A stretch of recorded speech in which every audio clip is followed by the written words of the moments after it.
लोगोफोर आङो दिनै गेरेजाव फैदों माने आंनि गारिखौ नायनो आरोना आंहा थारमाने गंसे गारि दङमोन नियस i10 ग्रेन्ड i10 दङमोन आरोना नैबेयो माने भाग्य गाज्रि माने मा होनना बुङो एक्सिडेन्ट जाबाय आरोना गारिया एक्सिडेन्ट जानानै आङो दा बनायनो होदों नै बिदि अबस्थायाव दङ आरोना गोबाव जाबाय एक्सिडेन्ट जानाया मार्च मासाव जानायमोन बे गारिया एक्सिडेन्ट ओमफ्राय नै दा बनायबाय थादों आरोना लोगोफोर बेखौनो जादोंना जायाखै होननानै आङो नायनो फैनायमोन आरो नै दिनै जायाखै दाबो आगबारियाखै नै जेबो माखासे माबाफोरखौ बनायबाय नैबेखौ बेन जानायमोन बेबो बनायबाय आरोना बेनिफ्राय नैबेखौ गोदान लाबोनो गोनां जाबाय माने फुरा हामा जाखादोंमोन आरोना नोंथांमोना सोरनिबा बबेबा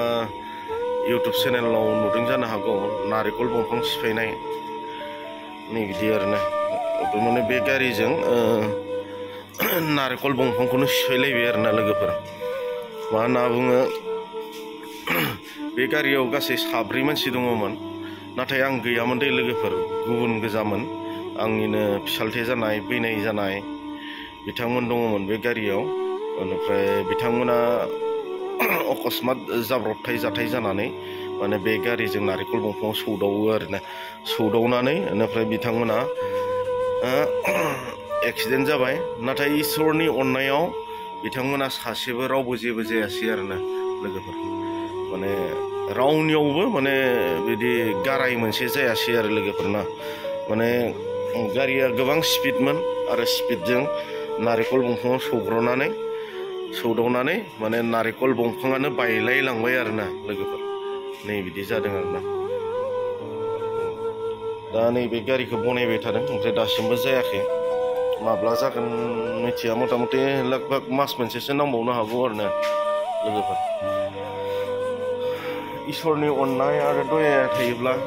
जेसेबां गिदिर घटना जाब्लाबो माने बासियो आरोना इसोरनि अननायाव जुदि इसोरनि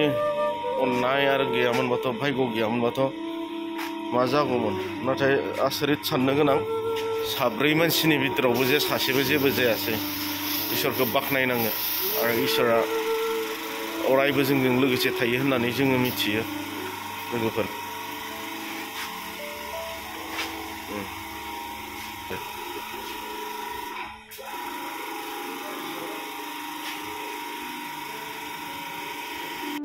भैरबकुंड उदालगुरि रोड बेयावथ' एक्सिडेन्टनि जाथाया जाबाय थायो दिनैबो गोरान i10 एक्सिडेन्ट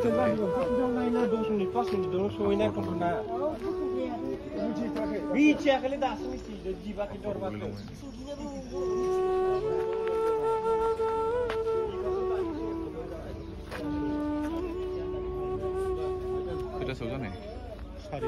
4टा फुंनि 4टा नाय नोंथांमोना गारिया गेरेबजोबखादों सिगांनि एयारबेग गैयाबाथ' सालायग्राफ्रा थैसिगोन एयारबेग ओंखारजोब्बाय जायनि थाखाय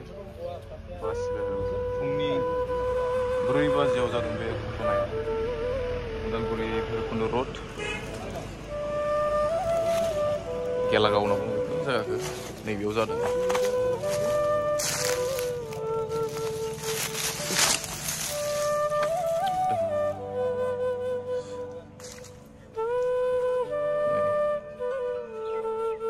नारेंखल दंफांखौ बुखुना लाबोखादों गारियानो नारेंखल दंफां फांसे बायबावबायसो एयारबेग ओंखारबा बेयावनो बासिबाय नङाबा एयारबेग गैयाबाथ' जानांगौ ड्राइभारा थैगौमोन गोजौनो लांनो गोसो गैया खोमा नाय माबायदि हाखराव गोलैलांदों लाइन नारेंखल दंफां दङ आरो नारेंखल दंफां फांसे बायस'खादोंमोन जाबाय काहिबारि टु उदालगुरि रोड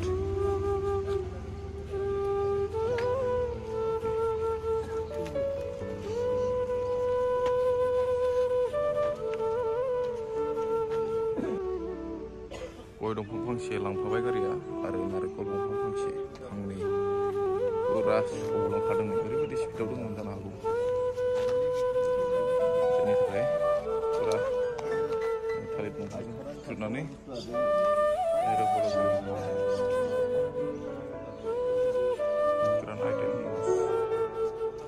माने गारिया आंहा ओरैबायदि मोनसे खोथा आङो बेखौ नोंथांमोननो मिथिहोनाया गोनां मा होनना बुङो आङो गारिया इन्सुर दङमोन आंनि बे गारिया गासै 1.5 बोसोर जाबायमोन आरो ने 1.5 बोसोर जाबायमोनब्ला बोसोरसेयाव थारमाने गारिखौ इन्सुरखौ रिनिउवेल खालामनांगौ बेनिफ्राय आङो मा खालामखो माने बोसोरसे जानायखाय गारिखौ रिनिउवेलखौ माने आङो जिथुनिखि गारि लानाय बे माबायाव खालामनासै आङो बाहेरायाव खालामदोंमोन आरो ने सासे एजेन्टनि गेजेरजों बेनिफ्राय मा जाखो माने जायनोखि आंनि इन्सुरखौ खालामदोंमोन बिथाङा बाजाज एलायन्सआव खालामनानै होबाय आरो ना बाजाज एलायन्सआव खालामना होनानै बेनिफ्राय बिथाङा मा खालामखो माने आंनि गारिया प्रथम बाराव मोनसे थारमाने फिसा जाथाय जानायमोन आरो ना माने टेलिफन पस्टआव सौनानै हेडलाइट मोनसे बायनाय जादोंमोन आरो ना हेडलाइट मोनसे बायनायमोन बे बायनायाव ओमफ्राय बे हेडलाइटखौ इन्सुर क्लेम खालामनाय जादोंमोन आरो लोगोफोर इन्सुर क्लेम खालामनायाव ओमफ्राय इन्सुरा क्लेमबो जाबाय बेनिफ्राय आरो इन्सुरजों बनायबायबो गासै 31,000 बिल जादोंमोन आरो ना 31,000 बिल जानायाव एसे इन्सुर कम्पानिया होदोंमोन आरो बेनिफ्राय जेब्लानाखि सेकेन्ड टाइम आङो बेलेग कम्पानियाव आङो बाजाज एलायन्स कम्पानियाव खालामखांनायनि उनाव नैबे जाथाया जाबाय अब्ला थारमाने नैबे इन्सुर कम्पानिया आंखौ प्रब्लेम होबाय आरो ना लोगोफोर माने प्रथम जिथुनाखि फिसा जाथाय जादोंमोन नैबे जाथायखौ थारमाने बै रिनिउवेल खालामनाय समाव बिथाङा थारमाने दिन्थियासै नैबेनि थाखायनो दा बाजाज एलायन्स कम्पानिया थारमाने आंनो इन्सुरखौ क्लेम होआसै आरो नाथाय बिनि बेबस्थाखौ आङो खालामबाय थादों मा जायो दा आं जेबो बुंनो हाथ'वा नाथाय दायो उनाव इन्सुर बनायगोन इन्सुर बनायोब्ला सिगाङाव क्लेम जाखानाय जुदि गारिब्ला नैबेखौ नोजोर लाखियो थारमाने बेखौ बै क्लेमनि टाइमाव नोंथांमोना दिन्थिनो हो आरो नङाबा आंनि बायदि जागोन आरो नोंथांमोनाबो दिनै आङो गासै बेयाव आङो डिलाराव गारिखौ सोदोंमोन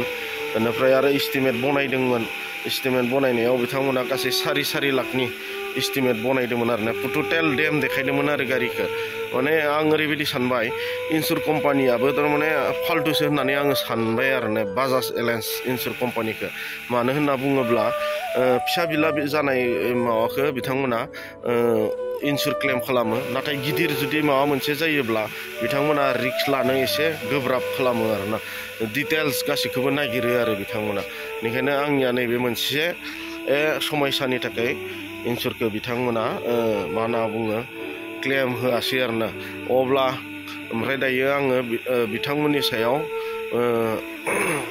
मा राहा लानाय जायो आं बेखौ बुंथ'ला नाथाय